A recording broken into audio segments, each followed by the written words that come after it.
तुम्ही या चॅनलवर नवीन असाल तर सबस्क्राइब करा, तसेच लाईक आणि शेअर नक्की करा।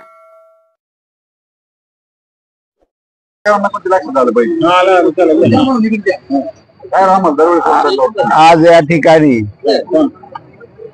गेली 14 दिवस धनगर समाजाचा NT आरक्षणामधून ST आरक्षणामध्ये समावेश व्हावा आणि त्याची अंमलबजावणी तातडीने शासनाने करावी, यासाठी हे वेगवेगळ्या जिल्ह्यातील समाजाचे तरुण या ठिकाणी उपोषणाला बसलेले आहेत।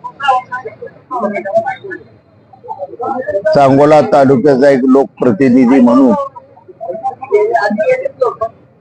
या उपोषण करण्यासाठी बसलेल्या तरुणांचा आवाज हा समस्त महाराष्ट्रातील धनगर समाजाचा आवाज आहे।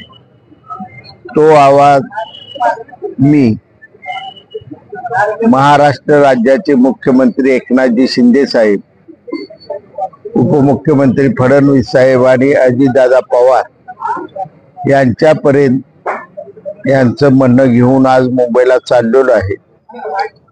मी माझ्या लहानशा शक्तीनुसार या समाजाला न्याय द्यावा शासनानं, यासाठी प्रामाणिकपणे प्रयत्न करणार आहे आणि मला खात्री आहे की मुख्यमंत्री एकनाथजी शिंदे साहेब या प्रश्नाला समाजाला निश्चितपणाने न्याय देतील।